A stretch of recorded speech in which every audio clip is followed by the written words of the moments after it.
you probably saw the title of this video. You probably saw the thumbnail of this video. And, well, you probably went to the comment section and typing out some stuff. Some stuff that, oh, this is S, this is M, or some other thing that I probably can't even talk about, or I can't even say. But nonetheless, I mean, you're entitled to your opinion, but I'm also entitled to mine. Now, before I get into said opinion that I'm going to be talking about, this is not me being the S word. This is not being the M word. It's just me being honest about this particular thing that they should not be doing. Well, who is they exactly? Well, let's just talk about the elephant in the room about this particular subject matter in this video, and that is Survivor Series WarGames, and the fact that Triple H should be doing one WarGames match and one WarGames match only, and that is the Bloodline Civil War and the Bloodline Civil War Games only. Now, why not the other War Games match? And for those of you unaware of Survivor Series War Games, it's basically, you know, the War Games match where you have two rings and two cages, and then you have one for the men, one for the women. It's been going on since 2022, and yeah, that they basically do that. They basically been doing that since 2022, but at least on the main roster, they've been doing it on NXT since 2017. But 2019, if I'm correct. Someone can fact check me on that in the comments. But that's besides the point. The point is the reason why a couple reasons why actually. The reason why there should be one War Games match only this year is because, well, the Bloodline makes the most sense of, well, the other War Games match that people are trying to assume think will happen, and will most certainly will happen, because equality, pal. Well, let's talk about the Bloodline War Games match first. Well, it's intertwined between OG Bloodline versus new Bloodline. You know, you have Solo Sikoa and his new Bloodline of Tonga Loa, Tama Tonga, and then Jacob Fatu. You know, they've pretty much overtaken SmackDown. They've overtaken Roman Reigns' group. And now you have Roman Reigns on the outside looking in. Now he has Jimmy Uso. And, well, Roman Reigns is back to, you know, try and retake control of, you know, what was lost. You know, trying to retake balance of the force of the WWE. But, you know, he's trying to do things the right way this time. And, you know, he's trying to get that sense of accountability back. So he's got to do it slowly but surely, of course.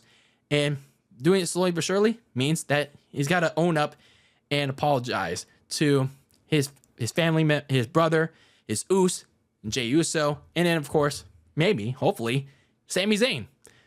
And that bring back the Bloodline, and then we get this Bloodline Civil War, pal. Hopefully. I hope I'm not getting my hopes up. Hopefully not. But yeah, that at least makes sense. That makes the most sense, and then leads to this Civil War in the end of November, and then we get this big shebang. So at least you guys have a legit, valid reason for why that's a War Games match. You know, these two groups, you know, OG Bloodline and then the new fake Bloodline going head to head in what some people feel like is one of the crazier matches, one of the most violent matches in not just WWE, but in all of pro wrestling. War Games. Now, on the other hand, so now this is the part where some people will call me the M word or the S word. On the other hand, for the women, there is no logical reason to do this this match. I mean, let's be honest here. Now, again, not being the S word, like, you have to look at it from a realistic standpoint, from a logical storytelling standpoint. Where exactly can you, like, put your pulse, whether it's on SmackDown or Raw? Where can you have a women's War Games match? Like, let's be for real.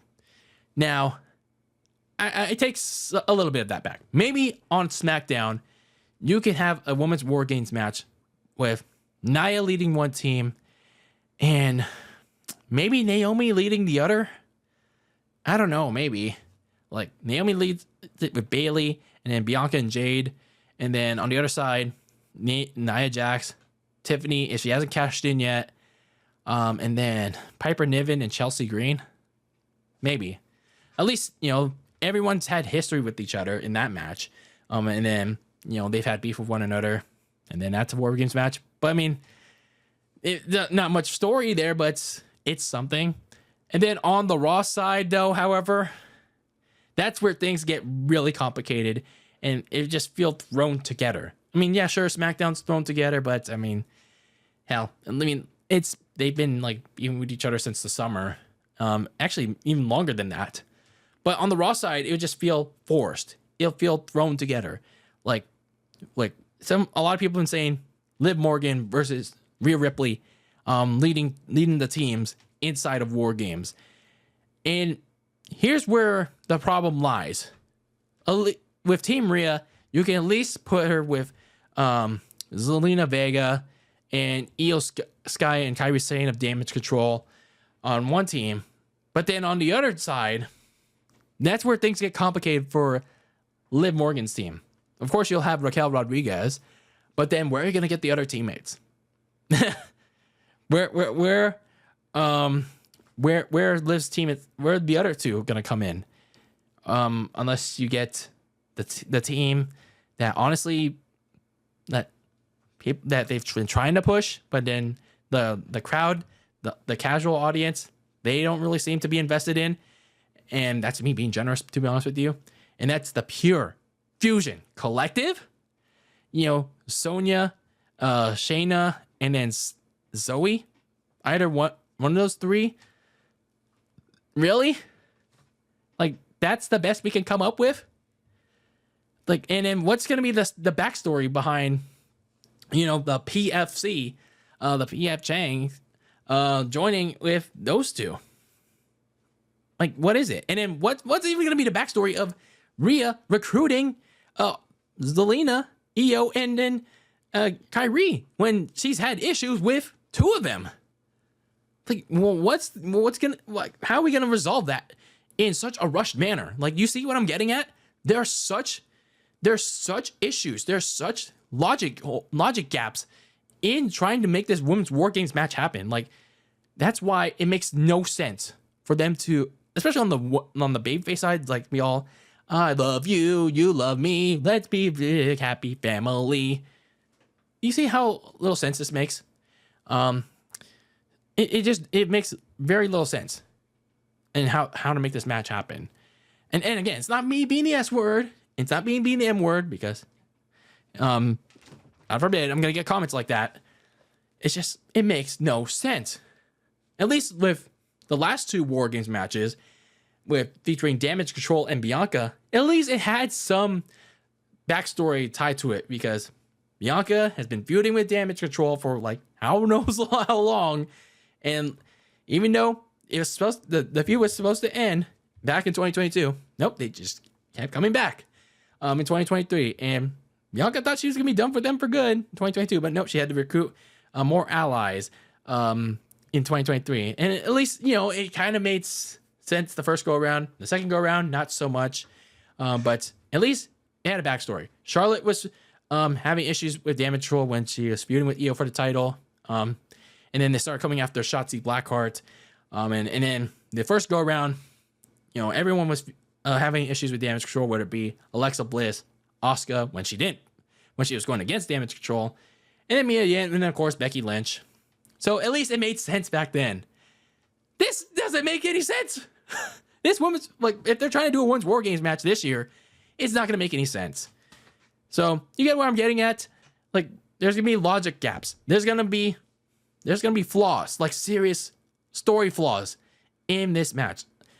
Like, where's this gonna be going?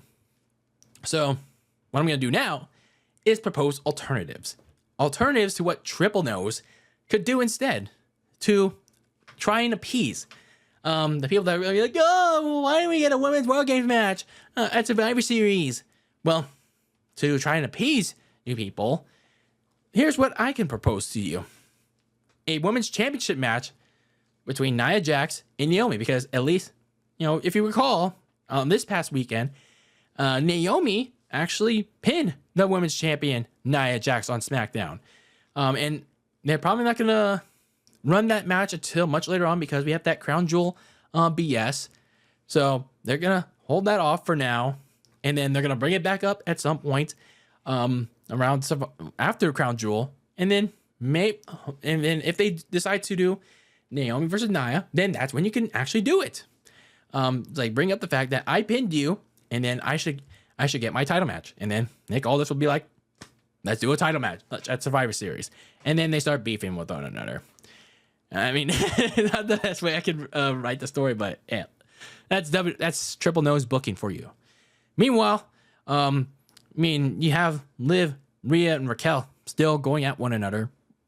Who knows why Rhea's still going after Liv for whatever reason, and especially considering that she ran through Raquel like a brick, like a truck, instantly. But nonetheless, at least with Rhea and Raquel, you could do something with them, have Raquel actually freaking dominate Rhea every chance she tries to get after Liv, like in the next 2 weeks or so, and then going forward, and then start their little side quests for Rhea. And then maybe have her look a little vulnerable against Raquel, because, she actually can square up to Rhea without having, for once, making Liv look weak. Speaking of Liv, if they want to fit it in there at Survivor Series, give her a pay-per-view title defense against someone like Lyra Valkyria, I guess. You're going to have to make her defend on a pay-per-view at some point. You got to book it there at some point, Triple Nose.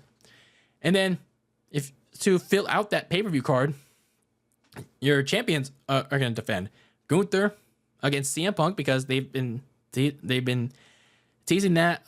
It's been in the rumor mill for quite some time.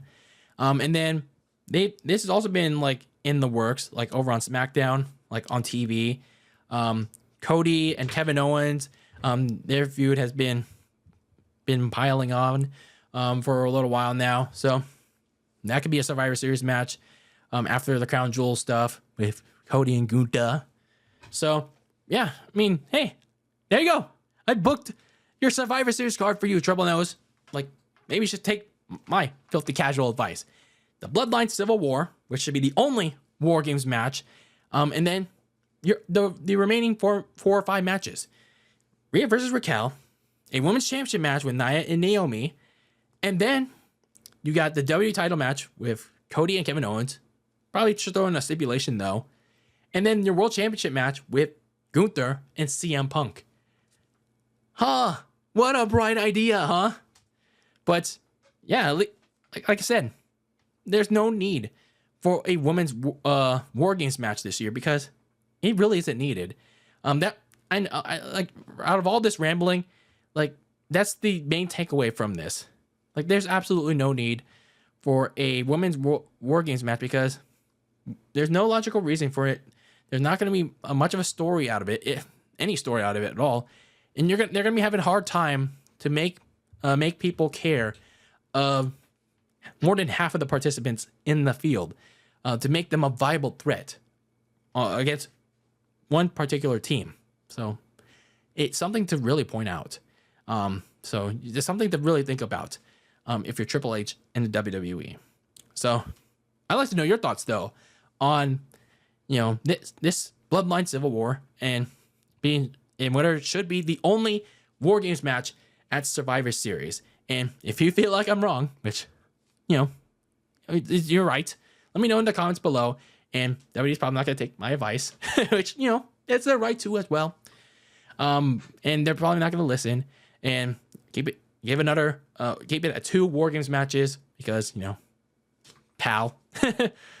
Anyway, let me know if you think WWE should do only one WarGames match this year, and if they're gonna do 2, one for the men, one for the women. I'd like to know what that women's WarGames match would be in your opinion. So let me know your thoughts on that. And until the next one, eat the lasagna very cold in the fridge with your takes on the world of sports. And until I see you, when I see you in the next one, peace out.